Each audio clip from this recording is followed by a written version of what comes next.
기도하심으로 오늘 아침 묵상을 시작하겠습니다. 하나님 아버지 감사합니다. 오늘도 새 아침을 주셔서 주님의 말씀으로 오늘 하루를 시작할 수 있도록 인도하여 주심을 감사드립니다. 하나님 아버지, 오늘 말씀이 선포될 때 성령님께서 우리와 함께하여 주셔서 성령님의 능력으로 말미암아 우리가 예수님 깊이 만나는 귀한 시간 되게 하여 주옵소서. 예수님의 말씀하심과 인도하심과 만지심을 경험하는 은혜의 시간 되게 하여 주시고, 아버지 하나님, 이 말씀을 통하여 우리의 모든 성도님들의 심령이 새롭게 살아나는 놀라운 시간 되게 하여 주옵소서. 말씀으로 치유가 일어나게 하여 주시고, 말씀으로 용기를 얻게 하여 주시며, 말씀으로 우리가 다시금 일어서게 되는 귀한 능력의 시간 되게 하여 주옵소서. 우리 주 예수 그리스도의 이름으로 기도합니다. 아멘. 하나님께서 오늘 우리에게 주시는 말씀은 에베소서 2장 11절부터 18절까지 말씀입니다. 제가 봉독하겠습니다. 그러므로 생각하라. 너희는 그때 육체로는 이방인이요 손으로 육체에 행한 할례를 받은 무리라 칭하는 자들로부터 할례를 받지 않은 무리라 칭함을 받는 자들이라. 그때 너희는 그리스도 밖에 있었고 이스라엘 나라 밖의 사람이라. 약속의 언약들에 대하여는 외인이요 세상에서 소망이 없고 하나님도 없는 자이더니, 이제는 전에 멀리 있던 너희가 그리스도 예수 안에서 그리스도의 피로 가까워졌느니라. 그는 우리의 화평이신지라. 둘로 하나를 만드사 원수된 것 곧 중간에 막힌 담을 자기 육체로 하시고 법조문으로 된 계명의 율법을 폐하셨으니, 이는 이 둘로 자기 안에서 한 새 사람을 지어 화평하게 하시고 또 십자가로 이 둘을 한 몸으로 하나님과 화목하게 하려 하심이라.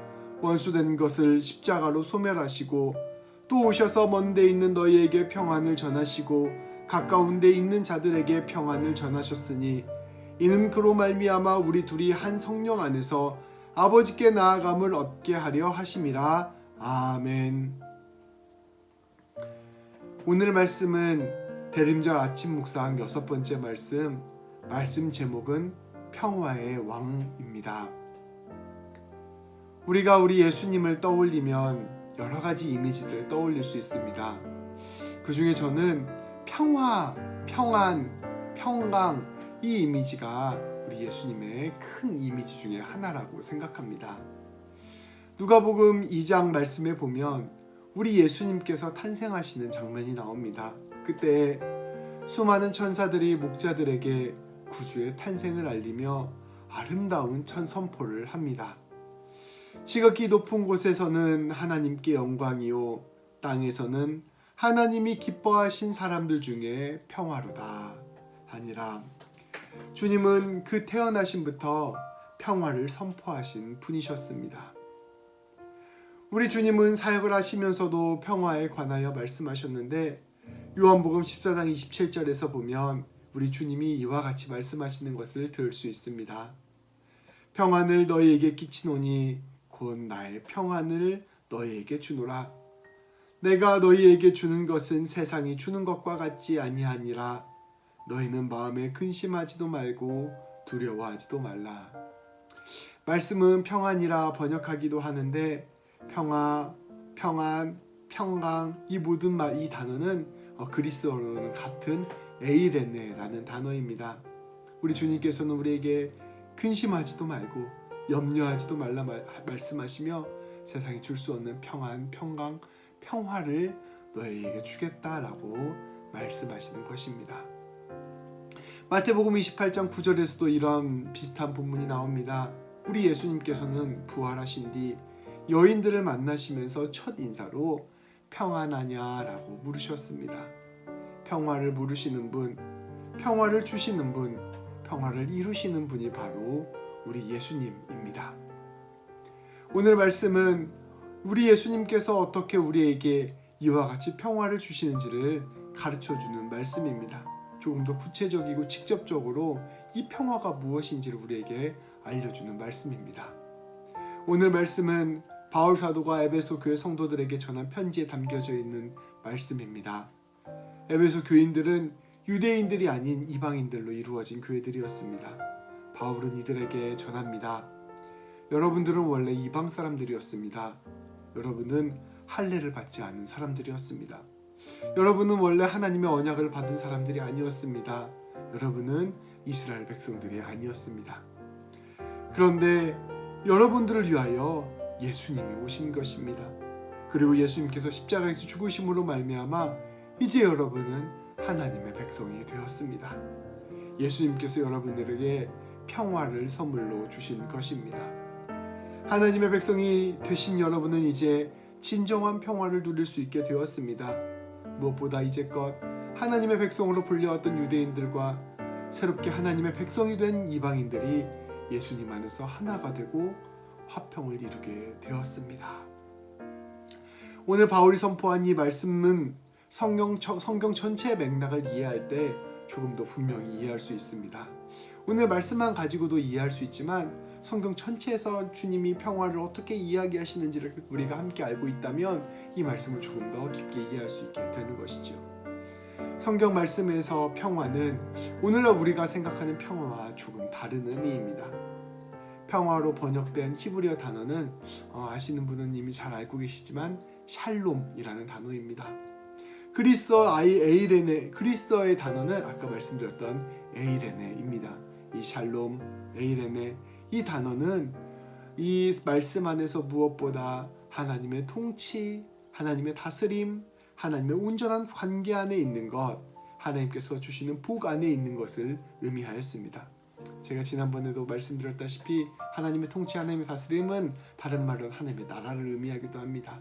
하나님의 나라 안에 있는 이 상태, 이것이 바로 성경이 말씀하는 평화입니다. 그저 단순히 전쟁과 다툼이 없는 상태, 마음이 평안한 상태, 이러한 상태를 넘어서서 조금 더 적극적으로 하나님과 회복된 관계에 있는 상태, 그것이 바로 말씀이 선포하는 평화인 것입니다. 그래서 하나님께서는 하나님 앞에서 죄를 짓고 하나님과의 관계가 틀어져 있는 사람들에게, 또는 하나님께 감사할 일이 있는 사람들에게 화목 제사를 드릴 것을 명령하셨습니다. 이렇게 제사를 드림으로써 하나님과의 평화를 적극적으로 이루어내라라고 선포하신 것입니다. 소나 양이나 염소로 하나님께 제사를 드리고 그 짐승의 기름을 하나님께 태워드릴 것을 명령하였습니다. 레위기 말씀에 보면 이러한 명령이 자세히 나와 있습니다. 하나님께서는 하나님과 화목한 뒤에야 진정한 평화가 온다는 것을 우리에게 가르쳐 주시고자 하신 것입니다. 또한 평화에는 그에 합당한 희생이 있다는 것을 말씀을 통하여 우리에게 가르쳐 주는 것입니다. 한편으로는 평화를 잘못 이해하고 있는 이 거짓 평화에 대해서도 하나님께서는 엄히 꾸짖으셨습니다. 에레미야 6장 14절 말씀에 보면 하나님께서는 사람들이 평강하다 말하지만 실제로는 평강이 없다라고 선포하십니다. 당시 이스라엘 백성들은 하나님과의 관계가 무너진 상태였습니다. 그저 탐욕과 죄악에 사로잡혀서 다른 사람의 것을 빼앗아 자기 배만 채우고 있었던 시절이었습니다. 그러면서 이들은 자기가 잘 먹고 잘 살고 있으니까 마음이 편안하니까 참 평화로운 시절이다, 참 평강하다 라고 말하고 있었다는 것입니다. 근데 하나님께서 이들을 엄히 꾸짖으시면서 그러한 하나님 없는 평화, 죄악과 탐욕 위에서 세워진 평화는 진짜 평화가 아니라는 것을 분명히 선포하셨습니다. 정리하면 평화는 우선적으로 하나님과 관계가 온전히 회복된 상태, 하나님의 다스리심 안에 있는 상태입니다. 동시에 그 하나님의 뜻, 하나님의 통치 아래서 이웃과의 관계가 회복된 상태, 화목하게 된 상태, 이것을 뜻하는 것이 바로 평화입니다. 우리 예수님께서는 우리에게 이 놀라운 평화를 선물로 주신 것입니다. 오늘 에베소서 말씀이 우리에게 가르쳐 주시는 이 평화도, 예수님께서 주신 이 평화도 바로 오늘 성경이 전체가 말하는 이 평화와 밀접하게 연관되어 있는 평화인 것입니다. 우리 주님은 우리를 위하여 먼저 화목제물이 되어 주셨습니다. 아까 말씀을 나누었는데 하나님과의 관계를 위해서 화목제사를 드릴 때 소와 양과 염소를 바친다고 말씀을 나누었잖아요. 우리 예수님께서 이 제물이 되어 주신 것입니다. 그래서 우리 예수님의 십자가 죽으심으로 말미암아 우리는 하나님과 화목을 누리게 되었습니다. 예수님께서는 기꺼이 자신의 목숨을 하나님께 내어주심으로 말미암아 우리와 하나님이 다시 가까워질 수 있도록 하신 것입니다. 우리는 원래는 이방인이요 하나님을 알지 못했던 백성이었지만 예수님 때문에 우리는 하나님의 자녀가 된 것입니다. 예수님 때문에 우리가 진정한 평화를 얻을 수 있게 된 것입니다. 우리 예수님이 우리에게 평화가 되었다라는 말은 이러한 의미를 담고 있습니다. 또한 동시에 모든 사람들과 평화를 이루게 되었음을 뜻하기도 합니다. 하나님 없는 우리는 헛된 우상을 주인으로 삼고 살아갑니다. 그리고 그 우상 때문에 다투고 빼앗는 일에 몰두하게 되기도 합니다. 이렇게 되면서 우리는 자연스럽게 평화를 잃어버리고 죄인의 삶을 살게 되는 것입니다. 그 안에는 참된 기쁨과 나눔과 사랑이 없습니다. 그러나 예수님 안에서 우리는 진정한 평화를 얻게 되었고 예수님 안에서 진정한 사랑을 깨닫게 되었습니다. 그리고 그것으로 말미암아 우리도 이웃을 사랑하고 이 땅 가운데 화평을 누리는 능력을 얻게 된 것입니다. 예수님께서 우리를 하나 되게 하고 우리로 하여금 화목하게 하신 것입니다. 오늘 하루를 시작하며 이러한 진정한 평화가 무엇인지를 다시 한번 묵상합시다. 그리고 우리에게 이 평화를 주신 우리 예수님을 다시 기억합시다.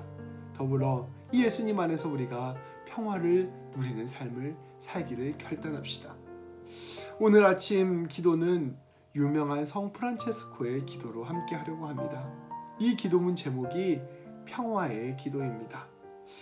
우리는 우리에게 화평으로 오신 예수님을 기억하며 우리가 참된 평화를 이루며 나아가길 소망하는 마음을 이 기도문에 담아 함께 올려드렸으면 좋겠습니다. 제가 이 기도문을 낭독하겠습니다. 주님, 저를 당신의 도구로 써주소서. 미움이 있는 곳에 사랑을, 다툼이 있는 곳에 용서를, 분열이 있는 곳에 일치를, 의혹이 있는 곳에 신앙을, 그릇됨이 있는 곳에 진리를, 절망이 있는 곳에 희망을, 어두움에 빛을, 슬픔이 있는 곳에 기쁨을 가져오는 자 되게 하소서. 위로받기보다는 위로하고 이해받기보다는 이해하며 사랑받기보다는 사랑하게 하여 주소서. 우리는 줌으로써 받고 용서함으로 용서받으며 자기를 버리고 죽음으로써 영생을 얻기 때문입니다. 우리 다 같이 기도하시겠습니다. 하나님 아버지, 감사합니다.